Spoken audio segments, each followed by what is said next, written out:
Talking about New Year's, it's a time, of course, to celebrate, have fun with your family, your friends, and ring in the new year.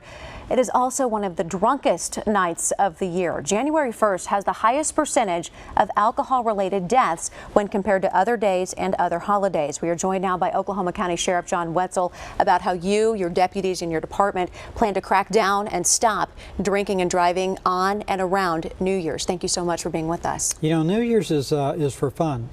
Yeah, exactly. And you can have fun without alcohol. If you do have alcohol, stay out from behind the wheel of a car. You know, we do have a lot of traffic crashes on New Year's Eve, New Year's Day, coming home from New Year's Eve parties.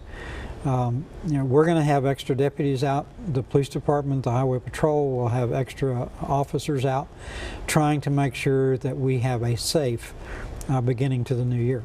Do you tag team a lot with, obviously you're Oklahoma County, so you have several police departments within that. Do you tag team with them and Oklahoma Highway Patrol and say, okay, my guys are going to be here, let's have yours here, with checkpoints and things like that? How exactly does the game plan, I guess, work? We very well set up a checkpoint. We'll do that in conjunction usually with the Oklahoma Highway Patrol or with a local police department. Could be you know, we don't have those identified yet, but we're looking at doing that for New Year's Eve. In addition to that, of course, we'll have, we work with Oklahoma City, with Highway Patrol, Midwest City, to make sure that deputies understand and the officers understand where we'll be out working. But we don't concentrate on a particular area because, you know, drunks don't have, you know, sometimes have a pattern of where they are, but they could be any place.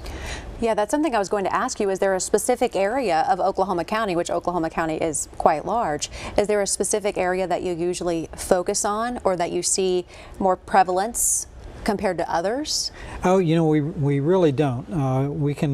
It doesn't matter where in the county, we can find drunks any place in the county, and sadly, there's so much emphasis to, you know, not drink and drive, and yet every day, every other day, we'll make an arrest for drinking and driving. You know, the simple thing is a Uber, a cab, tipsy tow, a neighbor, a designated driver, another member of your family who's not been drinking. It is easy to find someone to drive you. It is really difficult once you become arrested because you'll spend between $5,000 and $10,000 on a first arrest, and even more, and maybe even more. And we've talked about this briefly too, that state law has changed. Once you have been arrested for drinking and driving, it's no longer a municipal thing. State law has changed. State law has changed. It has to go through a municipal court of record, of which there are only two, Tulsa and Oklahoma City. And if it's not a municipal court of record, then it has to be filed in district court. So Midwest City, Edmond, all of the smaller agencies must file those charges in district court all over the state. And that is so that we don't miss someone who is charged with DUI. So they can't have 2 or 3 or 4 or 5 different charges that all of a sudden they don't, you know, gets missed because it's located in Heavener, Oklahoma or Enid, Oklahoma. This is going to put this on the Department of Public Safety record anywhere in the state of Oklahoma. I will say that is one of the most frustrating things is when you've done a story on someone who unfortunately has killed somebody while they're behind the wheel and you think, how did this person slip through the cracks when they have 2 or 3 DUIs on their record? And so you're hoping this will help crack down on that and keep everything more streamlined into one database. Yes, Representative Sanders from Kingfisher, his wife was involved in a vehicle crash that involved a DUI, someone who ran into her. And they realized at that point in time that this man had been arrested multiple times for DUI, but because of where he was arrested, it never had a database. So they didn't know about the 4, 5, or 10 arrests that he had. So this change in the law brings the arrest records together so that you can see it in one location. Okay. I'd love to pop up the Tipsy Tow number as well as you just mentioned, because that's a great resource. Go ahead and put that in your phone because it's not likely that you'll remember it after you've maybe had a few New Year's cocktails. It's a great resource and they will take you and your car within a 15-mile radius of where you are. We can leave that up for a couple minutes. Wanted to ask you too just about crime trends on New Year's. Do you see an increased crime trend? A lot of times when you see parties, you see drinking, Thanksgiving, crime tends to go up. Do you see that, or not as much on New Year's? Really not as much as New Year's, other than domestic violent crimes. We'll see on any holiday, we'll see an increase in domestic violent crime. So during usually New Year's Day, we will, it's one of the highest call volumes on domestic violence of any day of the year. So that, Christmas, Valentine's Day, July the 4th. So when families have to stay together or want to stay together during a holiday, is when we see some of the largest increases in domestic violence.